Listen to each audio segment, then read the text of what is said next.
I am still working on my gator sweater, and in the last video where I showed the gator sweater, I was seaming the sleeve into the armhole. And I talked a lot about how great seams are and how sturdy they are and how to do them, but I wanted you to really be able to see how that looks in that process. So in this little mini series, I've seamed 2 pieces together just along the vertical edge of a piece of knitting. I've done a vertical edge to a horizontal, a cast on or bound off edge. I've done cast on or bound off to cast on or bound off. This is typically going to be at your shoulder seams. And then I also showed what happens when your row count is a little bit off. This piece had 25 rows and this piece only has 20, and how you kind of fudge that and make it line up. In this last video in the series, I'm going to be joining 2 angled edges. This is typically going to happen at your armholes where you've got some shaping for your shoulders. It's really the same method as the very first video, joining 2 vertical pieces together, but it scares a lot of people because you've got these increases or decreases to worry about.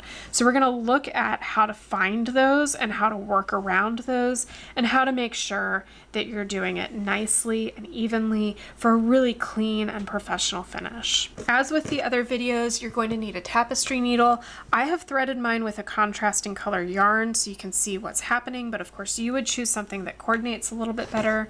You'll need a pair of scissors, and optional but not required are some wonder clips. These are going to come in very handy if you're working on the scale of a whole sweater, but for something this small, I usually don't use them. Now, a good sweater seam starts when you're knitting. This seam has 2 edge stitches that are ready to be placed into that seam, and then I have my increases or my decreases. These happen to be decreases, but it really doesn't matter. Some patterns will have you make these increases and decreases all the way on the edge of the garment, and you know that that can be hidden in a seam, but it doesn't look good. It's wonky, it's kind of wobbly, and so it's a really best practice to add a couple of edge stitches, and that way you can work with these edge stitches and not even worry about the increases or decreases at all. 2 is kind of a magic number. You can get away with 1, but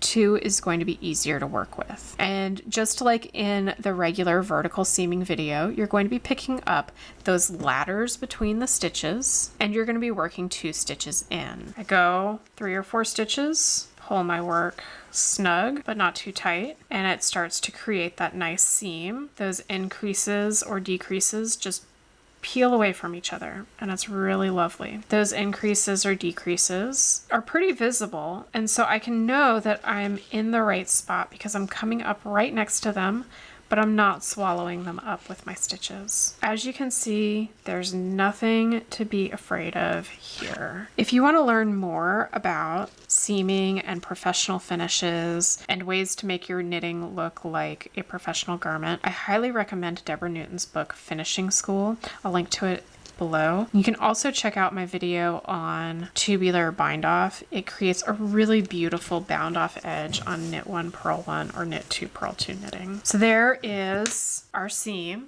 This is going to happen most often at the shoulders and the armholes, and that looks almost, invisible. It's nice and smooth. It's a nice angle. It's going to look really great on your finished sweater. And like in all the previous ones, I'm going to weave in my ends. This gives a little bit more stability to that seam and gives a nice clean finish. Speaking of weaving in ends, that's the next thing that I need to do on my gator sweater, and I will be filming a short amount of that. Thanks so much for watching, and I'll catch you next time.